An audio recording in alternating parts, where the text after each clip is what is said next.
In the 1980s, Brother produced these Mylar sheet sets with pre-printed Mylar sheets, and they were accompanied by a book. This one is lace patterns, but they did several different versions with motifs and Fair Isle, etc. And basically they were originally designed for the 910, but you can use them on the 950 and 950i as well. So basically you got a book like this, and as you can see it says card numbers 201 to 210. So you got 10 Mylar sheets. This one is 204, as you can see. And they all look very similar to that.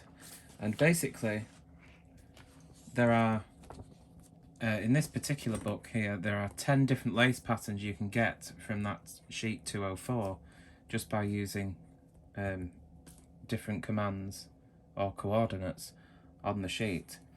So the one I'm going to show you today here is H. You can see that.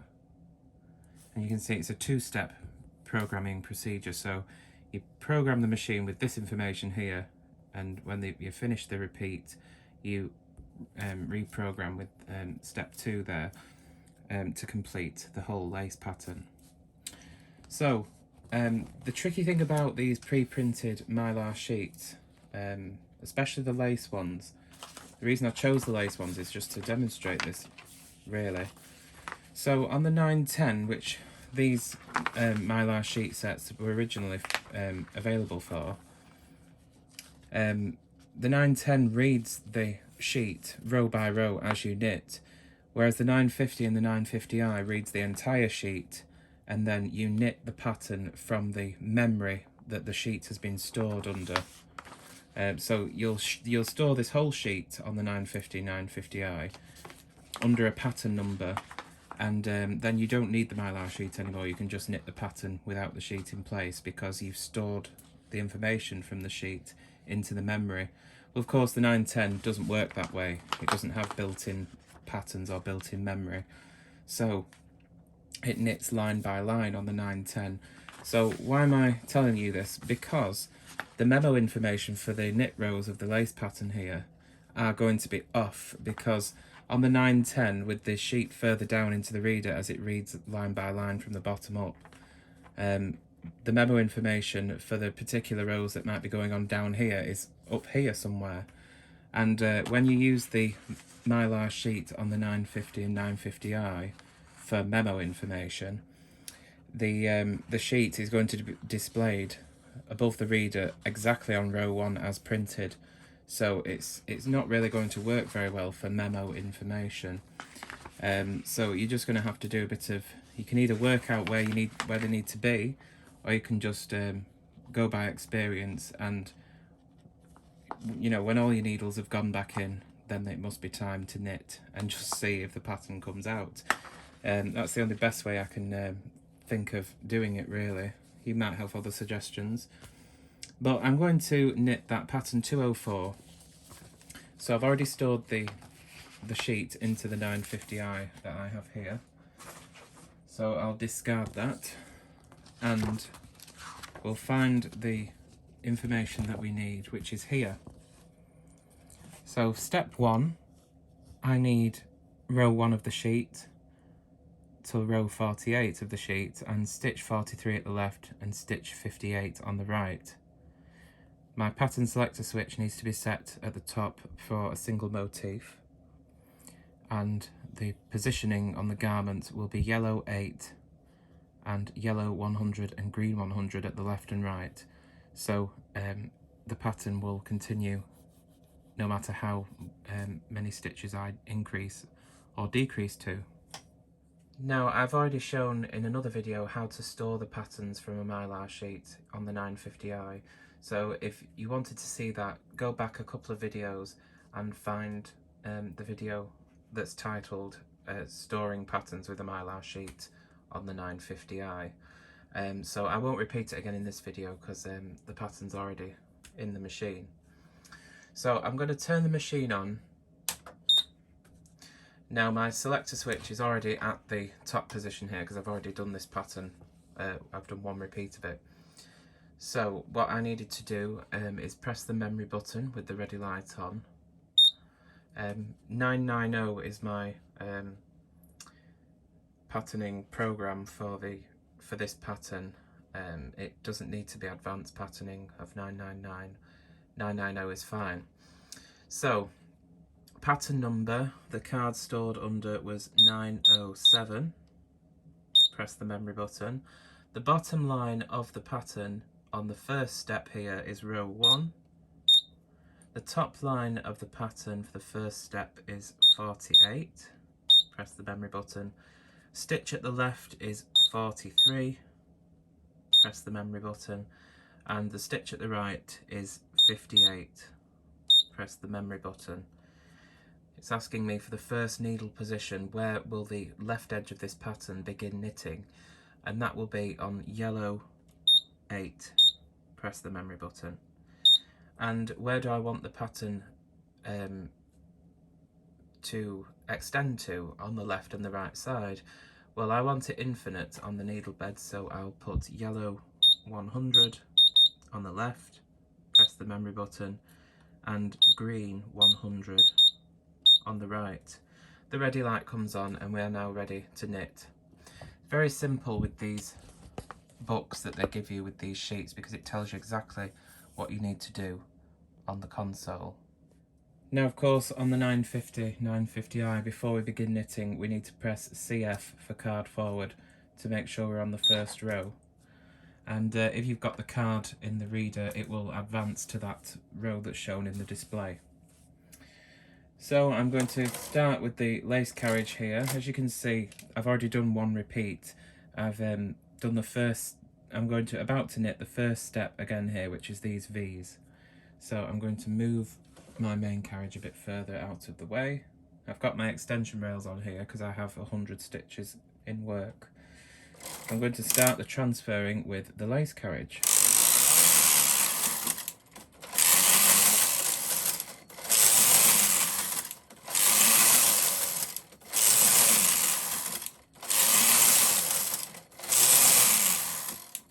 As you can see at this point, all the needles have gone back in when I've gone from left to right. So when I come back this way, get the lace carriage back on the left, and now I can do my 2 knit rows with the main carriage.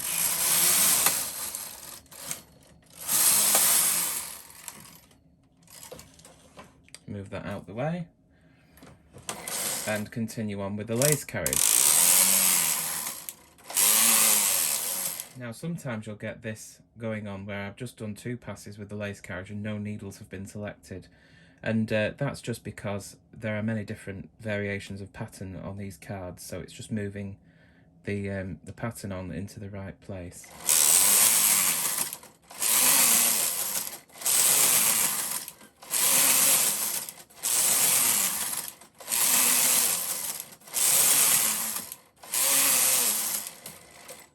Move the lace carriage out the way and knit 2 rows with the main carriage.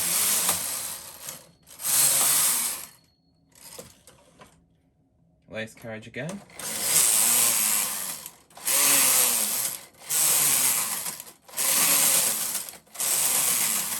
Never go too fast with the lace carriage, by the way, because the lace carriage can jam up, and if you're going really fast you will damage the needle channels on your needle bed. So always go at a steady pace with the lace carriage.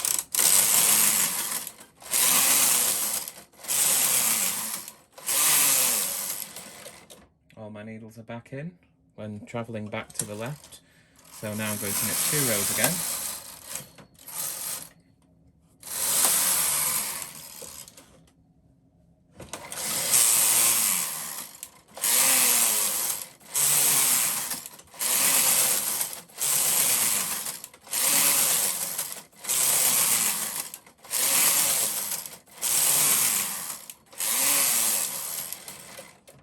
Okay, knit another 2 rows with the main carriage. When you've done multiple transfers, always check that all the stitches on this first row that you've knitted across these to create the eyelets, that all the stitches have knitted off correctly. And I can see here that I have dropped a stitch. That's because there's not much weight on the end here. So I'm just going to put that right.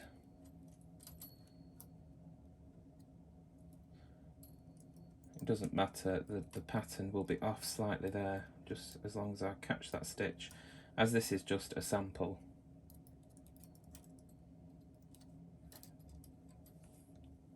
So I'm going to move my claw weights to the edges here, and I'm just going to put another couple of weights on the cast on comb, and that should prevent that from happening again in the future. And also make sure the comb is hanging level, which I don't think I centered it very well when I put it on. There we go.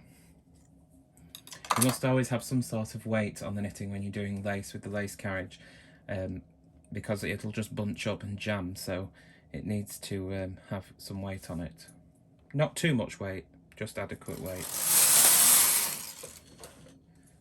So I could have edited that part out there with the drop stitch on the end, but I just thought I would leave that in just so you can see that things do go wrong, no matter how long you've been knitting. Mistakes always happen, because we're only human.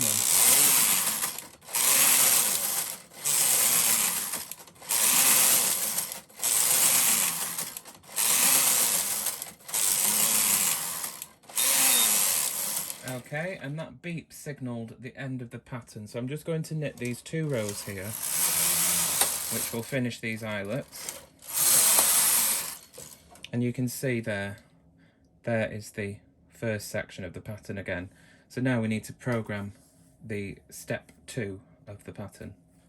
So at this point what we need to do is press roll return, or RR, and that will take the pattern back to the start. Because if we ignored that now and started programming the next section, when we go to press CF to begin knitting the pattern, it would say error, and it wouldn't work. So after we've finished the first repeat and we're changing the information on the console, always press RR to return to the beginning of the pattern. And then we can press the memory key, so the pattern number light comes on. And again, if I just press the memory key again, it will display that same number, which is 907. Press the memory button, and the bottom line on the bottom light on the bottom of the boat comes up on the card, asking me what's the bottom line of the pattern. Well, as you can see here, hopefully, step 2, everything's the same up here, but we need to change the information on the boat and the positioning on the garment. So I'm going to put the bottom line of the pattern, what it says here in the book is 107. The top line is 128. Press the memory button. The stitch at the left is 40. Press the memory button. And the stitch at the right is 55. Press the memory button. First needle position for the left edge of the pattern this time is yellow 12. The width of this pattern will be all the way across and all over pattern, so yellow 100 on the left and green 100 on the right. Press the memory button and the ready light comes on. Press card forward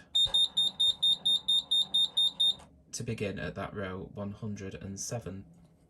So now we're going to knit the little circles in between the V's on the pattern here, and that is the final step of the repeat.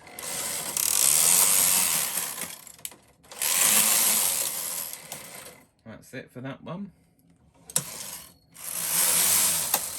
Knit 2 rows. Lace carriage again.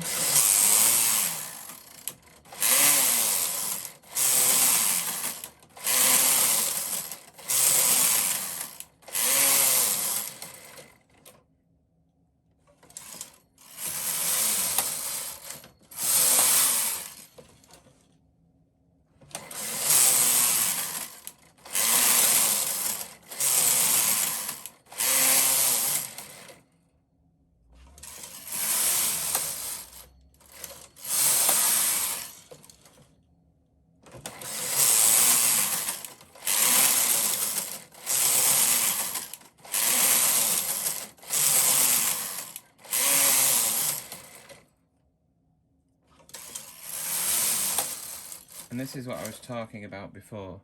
You can see how these stitches haven't knitted off very well. It doesn't do it with all yarns, but sometimes it does. And you can get around this by using the fine knit bar, which I haven't got attached at the moment.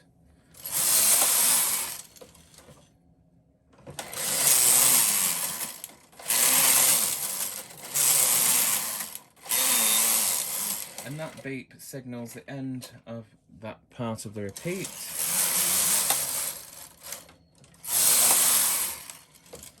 And we would just go and do that all over again for as many times as we need, programming in this part of the pattern as step 1, knitting that repeat, and then programming the next part of the repeat for the next part of the pattern.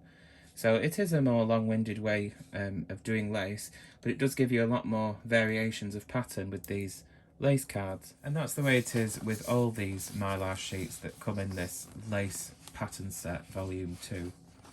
And you can see some of them, like this one here on card number 2. It actually has listed 202-1, 202-2, -3 up there, and -4. So there's 4 different patterns on here, and then there's variations on those patterns as well.